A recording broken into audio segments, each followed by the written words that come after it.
Hi, I'm Peter Martin, Vice President of Innovation and Marketing for Schneider Electric's Process Automation line of business. And I'd like to talk for a few minutes about value-focused IIoT, Industrial Internet of Things. You know, there's a considerable amount of talk and fervor in the marketplace associated with IIoT, and most of it's very technology-focused. New technologies that are emerging into the marketplace, new cost systems, new package systems. And it's very interesting technology, but it's really been so focused on technology that we have to be careful that we don't miss the value that this technology can actually deliver. When we talk about the technology drive, most of the stuff I read breaks it down into 5 critical technology areas. First is connectivity. That is connecting different assets to other assets or different things to other things. Now, there's a prerequisite to connectivity, and the prerequisite is those assets have to be intelligent. So maybe we should have started by saying, first we have to make assets intelligent, then we have to make them connectable so they can connect to each other. Of course, the premise is that connecting assets together will drive some type of a value. The second is mobility. As we've moved forward with technology, being in control rooms or being stationary to deal with technology just doesn't matter anymore. We have iPads, iPhones, all kinds of different technology that allow us to move anywhere and be in contact with the assets, be in contact with the systems.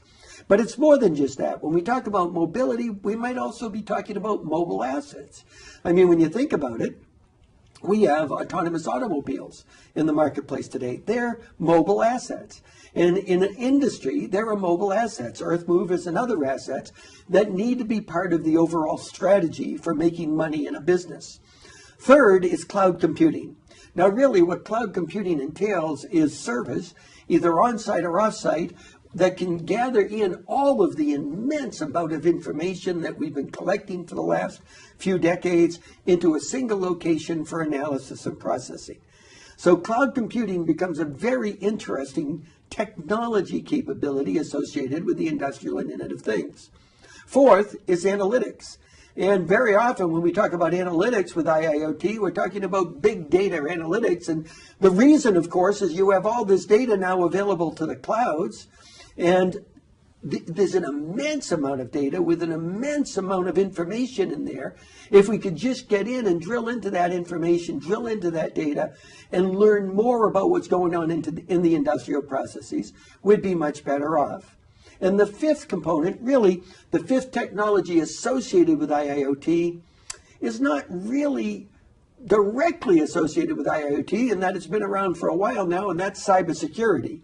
And this is becoming more and more important as IIoT is introduced into the marketplace because we have more connectivity, we have more openness, and when you have more openness and connectivity, then cybersecurity threats are a real issue. So when you start talking about the Industrial Internet of Things, these 4 or 5 technologies are the technologies people most often refer to. Now, when I talk to industrial clients, many of them say, I'm going to wait and see what really happens with this. I'm really not sure that IIoT is going to add any value to my business. So I'll just see what happens and let it go. And the reason for that is that technology by itself doesn't really add value. Technology is a delivery vehicle for value. By itself, it doesn't add value. And seeing that the discussion around IIoT is so technology-centric, a number of industrial engineers are sitting back and saying, I'm just going to wait on it. But I'm here to warn you, waiting could be a huge mistake. There is a tremendous amount of value that can be unlocked through the Industrial Internet of Things. What I'd like to do is spend a few minutes today talking about value-focused IIoT. In order to drive value, we have to increase the functionality. It's not just technology, it's the functionality the technology delivers. In the case of automation systems, the base functionality for the last 100 years has been control, real-time control. So in one sense, if we're going to extend value through IIoT, we have to extend real-time control. And that's exactly what's going on right now. For the last 100 years, process control and logic control has been applied to improve the efficiency of processes or to improve operational efficiency. And that's very important. But it's not the only control domain.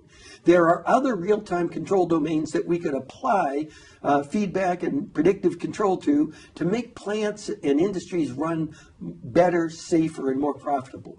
For example, there's reliability risk, the risk of a failure of an asset. Today, we typically deal with that from a maintenance perspective. But why not from a control perspective? Why aren't we looking at every asset second by second to try to discern what the reliability risk is so that we can respond when reliability becomes a problem? Then there's safety risk and environmental risk. By the way, safety and environmental risk are really an extension of reliability risk when you take an asset-centric view, in that when you have a reliability problem that might cause injury within the plant, it's a safety risk. If it might cause injury outside of the plant, it's an environmental risk. Then on top of that, we have efficiency, which we've been doing for a long time, and profitability. By the way, profitability is something that a lot of people don't think about. Profitability has been able to be managed with monthly data ever since the inception of the Industrial Revolution. But as the speed of industry has continued to improve and continue to speed up, then monthly data is no longer fast enough to be able to really manage profitability. What we need to do is control profitability in real time. So at the control level, there's an expansion of functionality to go beyond efficiency control to include reliability risk, safety risk, environmental risk, and profitability. That expansion is going to add an awful lot of value to industrial plants. And when you think about it, we talk about that level from an asset-centric point of view as asset performance control. That is, controlling the performance of every asset in the operation. Very often we think of assets only around the limitation of equipment assets. But we also should be thinking about it from the point of view of energy assets, material assets, product assets, and human assets. If you pull all of those assets into an optimal autonomous view, then the plant will start running from a real-time sense, optimally and autonomously. And that's exactly what the IIoT enables. So extending the functionality of control is one of the key areas that we need to do to improve the functionality delivered by IIoT. But there is a second one. And that second one is the extended analytics up in the cloud. How do we use this big data analytics to get new insights, to make better decisions about the assets in the plant, to make all kinds of decisions that will drive profitability?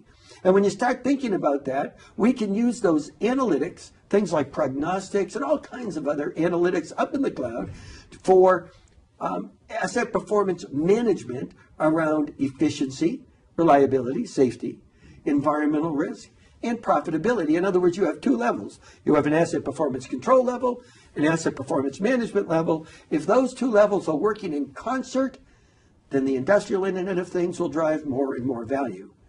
Now, Schneider Electric has been working on extended control for a number of years with products such as our Modicon M580 and our Foxborough DCS. We've also been focusing on being able to do better cloud-based analytics so that we can drive value from both levels, the real-time control level and the management level, or the asset performance control level, the asset performance management level. If you need help trying to figure out how to get the most value out of the industrial Internet of Things for your operation, I think it's time to talk to Schneider Electric.